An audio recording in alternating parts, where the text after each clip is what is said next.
शांतिपुर नाम के गांव में रवि नाम का एक जवान लड़का रहता था। उसके घर में उसका बड़ा भाई और भाभी कुसुम रहती थी। रवि की भाभी कुसुम हमेशा उसको ताना ही मारती रहती थी। फिर एक दिन कुसुम रवि से कहती है, रवि जरा कुएं में से पानी तो ले आना, तुम्हारे भैया थक गए हैं। भाभी मैं भी तो खेतों में काम करके थक गया हूँ। मुझसे बहस मत करो और जल्दी जाओ और कुएं में से पानी भर के लेकर आओ। रवि जल्दी से जाकर कुएं में से पानी ले आता है।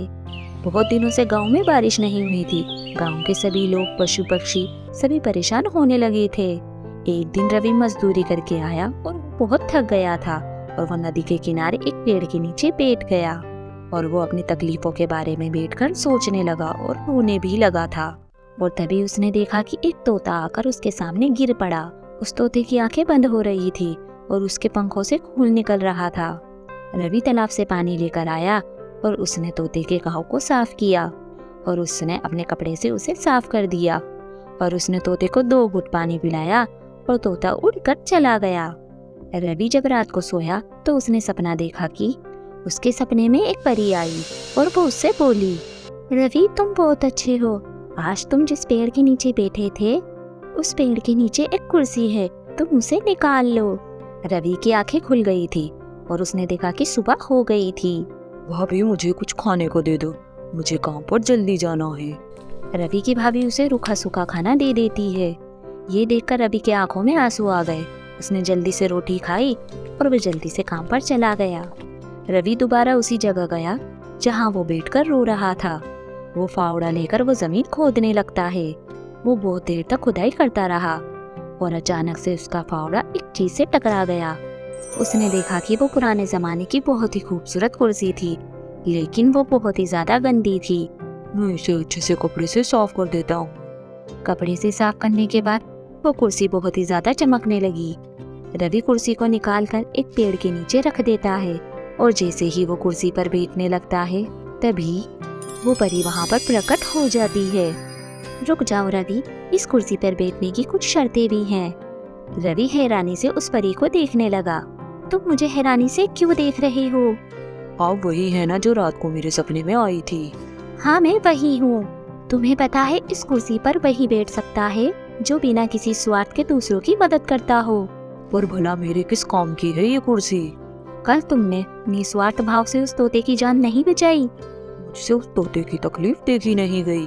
हाँ, इसीलिए तुम इस कुर्सी पर बैठकर सभी की मदद कर सकते हो। मेरे पास तो ना धन है ना दौलत है, मैं भला किसी की मदद कैसे कर सकता हूँ? रहने दीजिए, ये कुर्सी आप वापस ले लीजिए। मैं इस कुर्सी के बिल्कुल भी लायक नहीं हूँ। आप ये कुर्सी किसी और को दे दीजिए। रवि तुम इस कुर्सी के बिल्कुल काबिल हो। रवि अगर धन की बात है तो तुम इसकी चिंता मत करो। तुम फिर से इस कुर्सी को मिट्टी के नीचे दबा दो। जब तुम्हें किसी की मदद करनी हो तो तुम इसी जगह पर बैठ जाना और आंखें बंद कर मुझे याद करना, तुम्हारी समस्या दूर हो जाएगी। इतना कहकर वो परी वहाँ से गायब हो गई। रवि ने वो कुर्सी उठाई और उसी गड्ढे के नीचे वापस उसे दबा दिया और वो फिर से काम पर चला गया।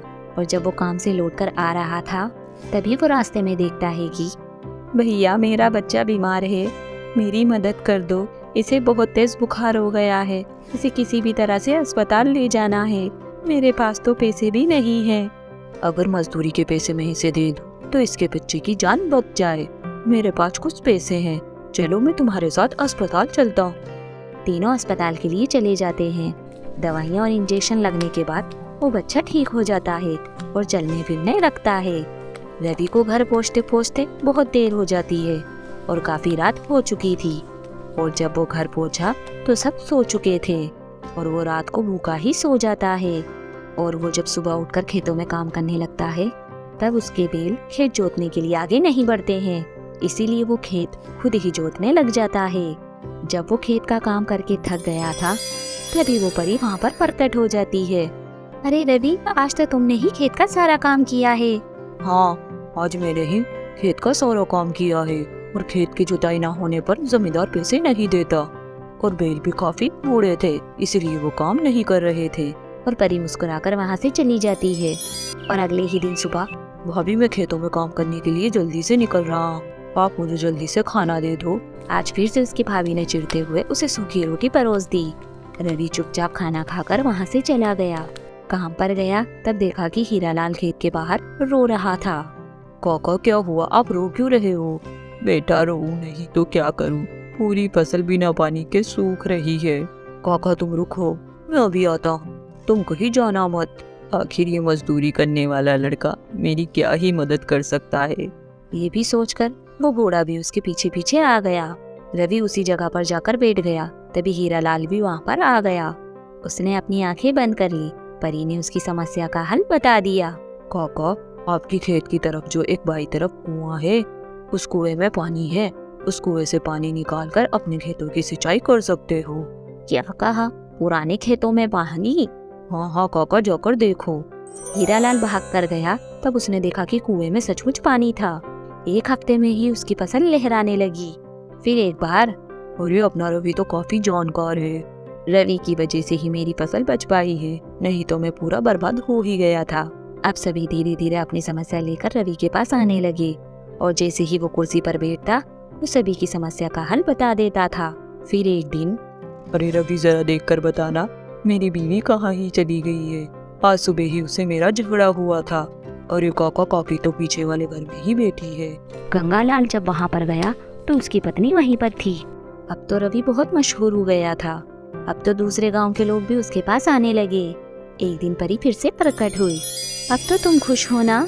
अब तो मेरा पूरा दिन सभी की समस्या हल करने में ही निकल जाता है। लोगों के बीच इतना सम्मान मिलना क्या कम है?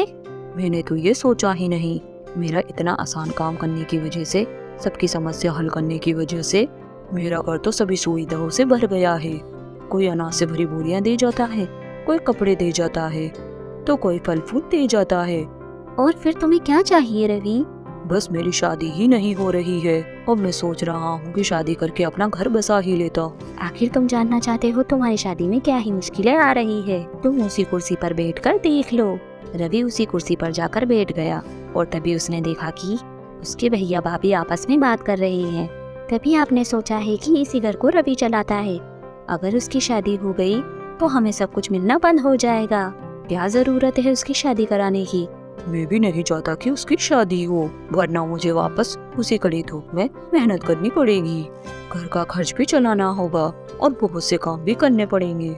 रवि समझ गया था कि उसके भैया भाभी अपने स्वार्थ के लिए उसकी शादी नहीं करना चाहते थे। आखिर जिससे मेरी शादी होने वाली है वो लड़की है कौन? उसने देखा कि पास वाले गांव की एक गरीब लड़की है। उसने देखा कि वो लड़की बहुत जोर जोर से रो रही थी। रवि उसी गांव चला गया और उसने जाकर हाँ कर दी। उसकी पत्नी राधा बहुत ही खूबसूरत और समझदार थी। शादी होने के बाद भाभी उसकी अलग हो गई और उसके भैया बहुत ज्यादा बीमार पड़ गए। बच्चे खाने पीने के लिए भूखे मरने लगे। रवि से उनका दर्द देखा नहीं गया और वो अपनी भाभी के पास जाता है और उनसे कहता है, भाभी भैया बहुत बीमार है, आज से ही मैं आपके घर का खर्च उठाऊंगा। भाभी की आंखों में आंसू आ जाते हैं और वो अपनी गलती की माफी मांगने लगती है। रवि अपने घर चला जाता है। तभी वो परी वापस प्रकट होती है और रवि से कहती है, तुम ही उस कुर्सी के हकदार हो। अब तुम उस कुर्सी को वहाँ से निकाल कर अपने घर में रख लो। बस कभी लालच मत करना और सबकी मदद ऐसे ही करते रहना।